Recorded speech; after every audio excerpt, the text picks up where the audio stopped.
Transportation Network Legal Service o TNVS. Dati nang nagbayad ng 50,000 pesos si Fernando de los Reyes sa suspect para sa activation ng kanyang account para makapag-cooperate. Pero ilang araw lang ay nag-deactivate ito. Kaya namulis nga ng deactivation fee ng suspect, nakipag-ugnayan lang siya sa mga pulis. Masakit po kasi diyan po kami aasa trabaho na yan. Yung iba po kasama, nahatak na, kakahintay. Masakyan, kakahintay sa kami sa pangako niya. Ayon sa HPG, nasa 2 na kailangan na ang natanggap niya laban sa Iraqi at aabot na sa 2.3 million pesos ang natangay na halaga ng suspect sa mga biktima. Napagalaman din na walang bayad ang activation ng account sa TNVS. Iginulong naman ng mga biktima ang kanyang reklamo sa TNVS company.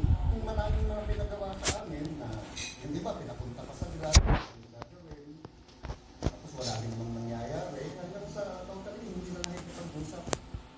Ayon sa suspect, biktima lang din siya dahil tagapasa lang kumano siya ng dokumento ng mga driver.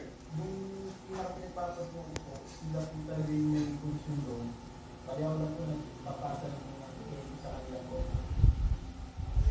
Nakikipag-ugnayan na ang HPG sa TNVS company para mahuli ang mga posibleng kasangbuhat ng suspect. Hindi biro na pasukin ang sistema ng isang sikat na delivery, mobility, and service delivery application. Tinitignan po rin namin na isa po itong malaking grupo at kung ano pa yung maaari po niya mga kasabot pa na kung bakit hindi na magagawa sa mga ganito.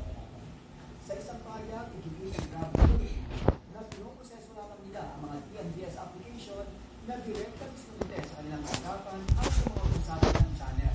Hindi umano nila kinukonsinte ang pananamantala ng ilang individual sa mga nagdanais pag-ibahagi ng kanilang kumpanya. Nangako rin silang makikipagtulungan sa mga otoridad. Kakasuhan ma ng large-scale estafa ang suspect na nakakulong na sa tanggapan ng HPG sa Camp Granite.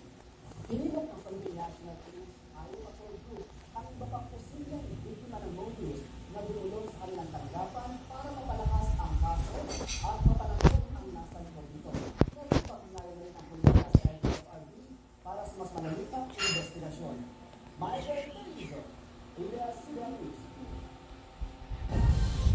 Ilang political parties at kandidato sa nakarang halalan ang humapon sa deadline sa pagsusumiti ngayong araw ng Statements of Contributions and Expenditures o SOSE ayon kay Commissioner George Garcia. Nasa 25 sa 64 na senatorial candidates habang 10 sa 29 na political parties ang nakapagsumiti na ng kanilang SOSE. Dagdag ni Garcia, walang extension sa pagsusumiti at magkakaroon ng pananagutan ang hindi makatutupad dito. Posible rin anya makarap sa reklamong kriminal o pagbupuntahin kung hindi kumpleto ang isusumiti ng SOSE. Kinupirmahan ang kampo ni dating Negros Oriental Congressman Amon Gutierrez Jr. na ipinag-utos ng Korte sa Manila na ilipat siya sa Camp Bagong Diwa sa Taguig. At sa abogado ni Perez sa Attorney Ferdinand Topacio, natanggap nila ang kopya ng order mula sa Branch 51 ng Manila Regional Trial Court ngayong Miyerkules.